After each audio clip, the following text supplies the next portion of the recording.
প্রিয় ছাত্রছাত্রীরা, আজ আমরা 230 পৃষ্ঠা থেকে 302 পৃষ্ঠা পর্যন্ত বাংলার যে পেজগুলো রয়েছে ওইগুলো আমরা আলোচনা করব। আগের ভিডিওতে আমরা 205 পৃষ্ঠা পর্যন্ত আলোচনা করে নিয়েছি, অর্থাৎ 8 পর্যন্ত যে ইউনিটগুলো ছিল 8টা ইউনিট আলোচনা হয়ে গেছে।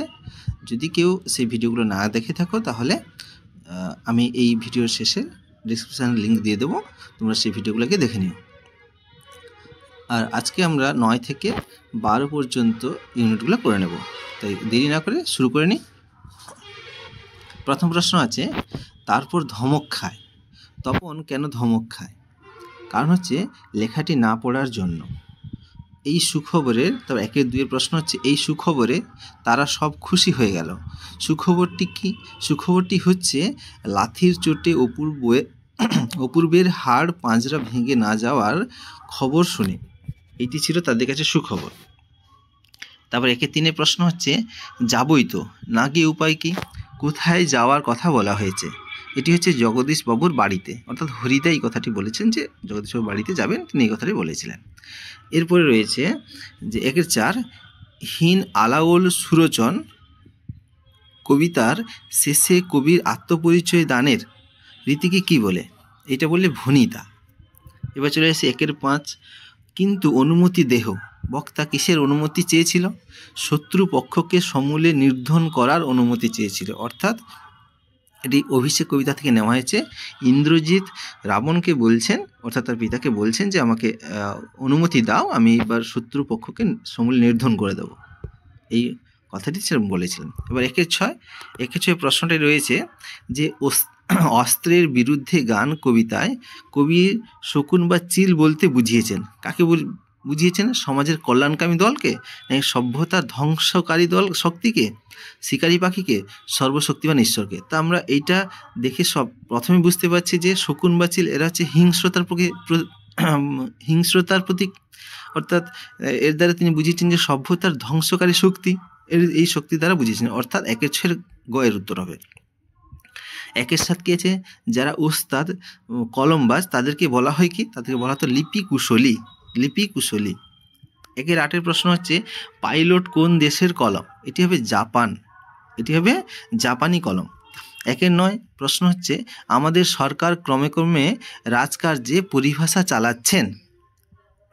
শূন্যস্থানে উপযুক্ত শব্দটি বসাতে হবে। তাহলে এই রাজকার্যের পরে কি, কোন পরিভাষায় চালাচ্ছেন? এটা হবে দেশি পরিভাষা চালাচ্ছেন।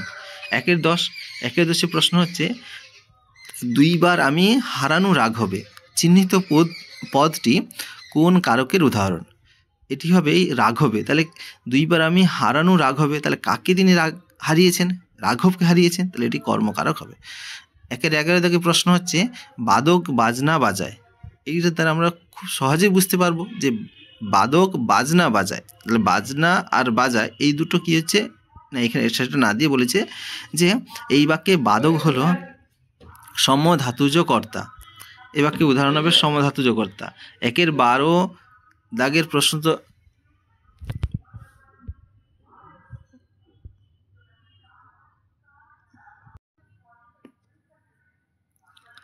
এটি হবে সমধাতুজ কর্তা। তারপর 1-12 প্রশ্ন আছে, সমাসবদ্ধ পদগুলির মধ্যে কোনটি উপমিত কর্মধারয়ের উদাহরণ? এটি হবে মুখচন্দ্রের ন্যায় উপমিত কর্মধারায়। এবার চলে আসছে 1-13, ক্রিয়ার অর্থ প্রাধান্য পায় কোন বাচ্যে? এটি হবে ভাব বাচ্য। এবার 1-14 প্রশ্ন হচ্ছে, বাংলার এই দুর্দিনে আমাকে ত্যাগ করবেন না। এটি কি ধরনের বাক্য? প্রথমে দেখে আমরা বুঝতে পারছি এটি প্রার্থনা সূচক বাক্য। এরপরে রয়েছে 1-15, যে সমাস কথাটির অর্থ হলো কি? সমাস কথার অর্থটি হলো সংক্ষেপ। 1-16, প্রতিদিন সমাসটি গড়ে উঠেছে। প্রতিদিন এই কথাটি কি প্রসঙ্গে উঠেছে? এটি সাদৃশ্য অর্থে, নাকি সামীপ্য অর্থে, নাকি পশ্চাৎ অর্থে, নাকি বিবসা অর্থে? প্রতিদিন সমাসবদ্ধ পদটির ব্যাস বাক্য হবে যে দিন দিন, এটা প্রতিদিন হয়, তাহলে এটা হচ্ছে দিন একই শব্দ দুবার ব্যবহৃত হয়েছে, তাই বিবসা অর্থে হবে।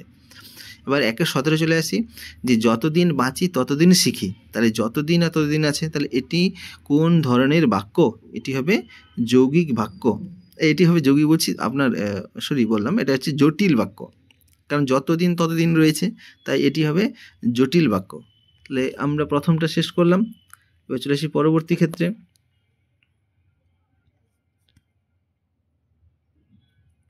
10 নম্বর ইউনিটে প্রথমে কি রয়েছে, যে সঠিক উত্তরটি নির্বাচন করো। ক্রমশ ও কথাটা ছড়িয়ে পড়ে, এই প্রশ্নটা অনেকবার রিপিট এসছে। কথাটি হবে কোন কথাটি? কারেকশনের কথাটি। 1-2 রয়েছে ঘড়িতে, সম্মুখের ঘড়িতে কটা বাজলো। এইটা তোমাদের জন্য হোমওয়ার্ক থাকলো। এখানে হোমওয়ার্ক আমি লিখে দিব, তোমরা এটা আমাকে উত্তর করে পাঠাও, যে সম্মুখের ঘড়িতে কটা বাজলো, ওইটা 2, 3, 4, 5। এরপরে চলে আসি আমরা 1-3, দুপুর বেলায় আতঙ্কের হল্লা বেজে উঠেছিল। 3-এর প্রশ্ন হচ্ছে দুপুরবেলায় আতঙ্কের হল্লা বেজে উঠেছিল, কোথায় বেজে উঠেছিল? এটি চকের বাস স্ট্যান্ডে। তারপরে হচ্ছে 1-4 প্রশ্ন হচ্ছে তারার স্বপ্ন দেখতে পারলো না, কারা স্বপ্ন দেখতে পারলো না? এই স্বপ্ন দেখতে পারলো না বলতে এখানে হচ্ছে শান্ত হলুদ দেবতা। এই প্রশ্নটাও অনেকবার রিপিট এসছে, তাই এটা ভালো করে মনে রাখবে। এরপরে চলে আসি 1-5 প্রশ্ন হচ্ছে আয় আরও বেঁধে বেঁধে থাকি কবিতায় কোন কাব্যগ্রন্থ থেকে নেওয়া হয়েছে? এটা আমরা আগেও পড়েছিলাম। এটি হবে জলই পাষাণ হয়ে আছে। আয় আরও বেঁধে বেঁধে থাকি, জলই পাষাণ হয়ে আছে। এরপরে 1-5 প্রিন্টিং একটু মিস্টেক হয়েছে, 1-6 হবে। অচৈতন্য পদ্মাবতীর চেতনা ফিরে পাওয়ার জন্য কার কাছে কৃপা প্রার্থনা করা হয়েছিল? এটি হবে নিরঞ্জনের কাছে। এটি হবে নিরঞ্জনের কাছে। 1-7 লেখক ছোটবেলায় যে জ্যামিতি বইটি পড়েছিলেন তার লেখক ছিলেন, কে ছিলেন? ব্রহ্মমোহন মল্লিক। ব্রহ্মমোহন মল্লিক। তারপর রয়েছে বাংলায় একটি কথা চালু ছিল, কথাটি কি? কথাটি হচ্ছে কালি নেই কলম নেই বলে আমি মুন্সি। কথা নেই, কালি নেই কলম নেই বলে আমি মুন্সি। ভালো করে মনে রাখবে, এই প্রশ্নটা খুব ইম্পর্টেন্ট। তারপরে 1-9 প্রশ্ন হচ্ছে নিজের হাতের কলমের আঘাতে মৃত্যু হয়েছিল যে লেখকের, তার নাম কি? তার নাম হচ্ছে ত্রৈলোক্যনাথ মুখোপাধ্যায়। ত্রৈলোক্যনাথ মুখোপাধ্যায়। তারপরে 1-10 প্রশ্ন আছে রাজা তোর কাপড় কোথায়? চিহ্নিত পদটি হলো রাজা। রাজার পরে একটা কমা রয়েছে এবং রাজাকে সম্বোধন করে বলা হচ্ছে, বলছে রাজা তোর কাপড় কোথায়? তাহলে এই থেকে বুঝতে পারছি আমরা এটা সম্বোধন পদ। এবার 1-11 থেকে প্রশ্ন আছে রাতে শেয়াল ডাকে, তাহলে এটি বলছে চিহ্নিত পদটি হলো, তাহলে রাতের নিচে দাগ আছে, বলছে এটা কী ধরনের কারক বলেছে এখানে? এটা বলছে কালাত্মক কারণ, কালবাচক উপাদান, কালাধিকরণ, কোনোটি নয়। এটি হবে কি? তার রাতে একটা সময় বোঝাচ্ছে, কোনো একটা সময় বোঝাচ্ছে, তার সময় বোঝালে আমরা অধিকরণ হয়, তারা বুঝেছি এটা কালাধিকরণ হবে। তারপরে চলে আসি 1-12 প্রশ্ন রয়েছে। 1-12 থেকে প্রশ্ন হচ্ছে কনক আসন তেজি বীরেন্দ্র কেশরী। এখানে কনক আসন সমস্ত পদটির সমাসের নাম কি হবে? এটি হবে মধ্য পদলোপী কর্মধারায়। কেন হবে? যে কনক নির্মিত আসন অর্থাৎ সোনার দ্বারা তৈরি যে আসন সেটাই হচ্ছে কি কনক আসন, তাহলে মধ্য পদলোপী কর্মধারায় হলো। এবার চলে আসি 1-13 কোন সমাসে পূর্বপদের অর্থ প্রাধান্য পায়? এটা আমরা সকলেই জানি যে অব্যয়ীভাব সমাসে পূর্বপদের অর্থ প্রাধান্য পায়। এবার 1-14 এদেশের বুকে 18 আসুক নেমে, অর্থটি অনুসারে বাক্যটি হলো এদেশের বুকে 18 আসুক নেমে। এই বাক্যটা, এই প্রশ্নটা আমরা আগেও পেয়েছিলাম। এটি হবে প্রার্থনা সূচক বাক্য। এবারে চলে আসি 1-15 যে তার স্বরে হ্যাট গাইছেন গান আলোবাবু বাজিয়ে। তাহলে বাক্যটির কোন শর্ত লঙ্ঘিত হয়েছে? এটি বাক্যটির যোগ্যতা হবে না, এটা আসত্তি। বাক্যটির আসত্তি নেই। এই যেহেতু টেস্ট পেপারটা আমার স্টুডেন্টের কাছ থেকে নেওয়া, তাই কিছু কিছু প্রশ্ন ও একটু ভুল দাগ দিয়েছে, তো সেই ক্ষেত্রে সেগুলো আমি কারেকশান করে দিচ্ছি।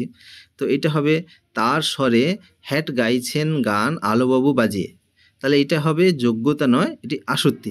বাক্যটির আসত্তি নেই, তা মনে রাখবে। তাহলে 1-15 গয়ের দাগ উত্তর হবে।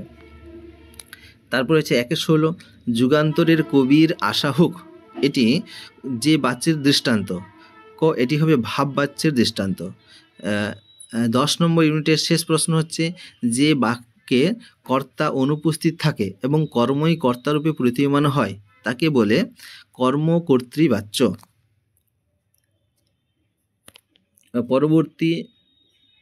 পরবর্তী ইউনিটে চলে আসি। পরবর্তী ইউনিট হচ্ছে 11 নম্বর ইউনিট।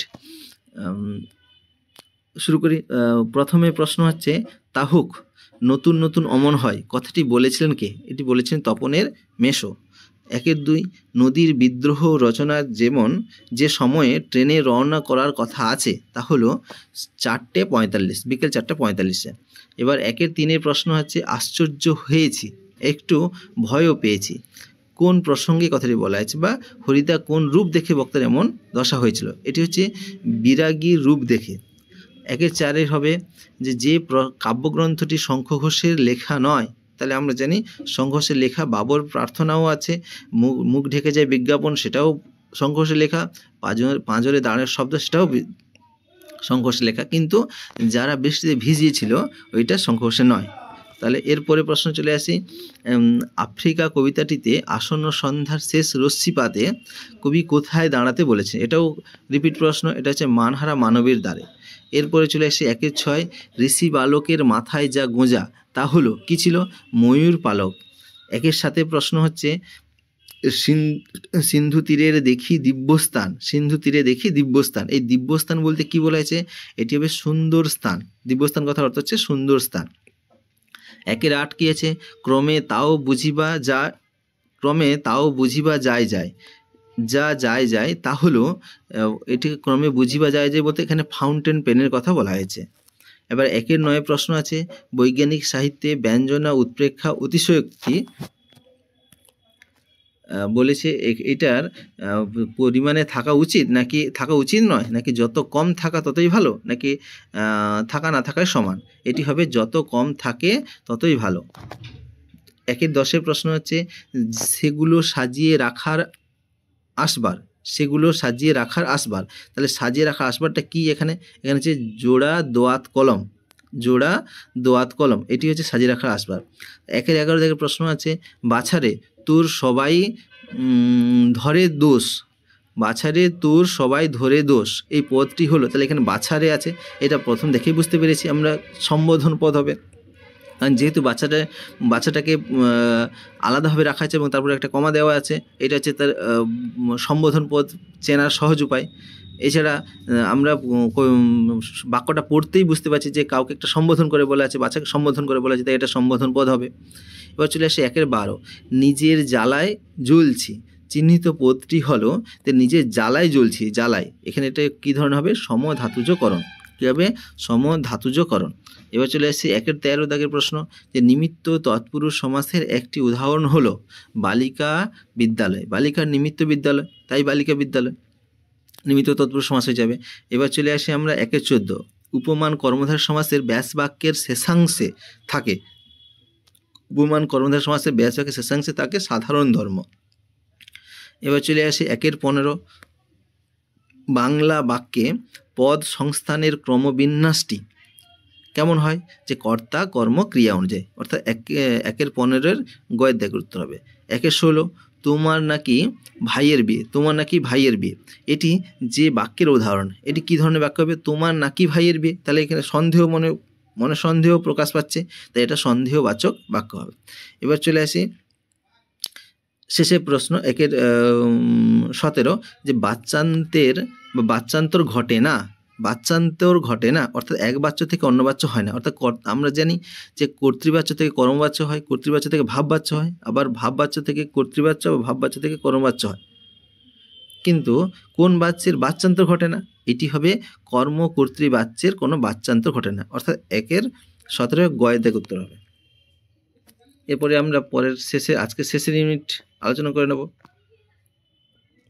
এর মাঝখানে বলিনি, যে সমস্ত ছেলেমেয়েরা এখনও এই চ্যানেলটাকে সাবস্ক্রাইব করনি এবং লাইক করনি, তারা তাড়াতাড়ি একটু করে দাও এবং পারলে সবাইকে শেয়ার করো।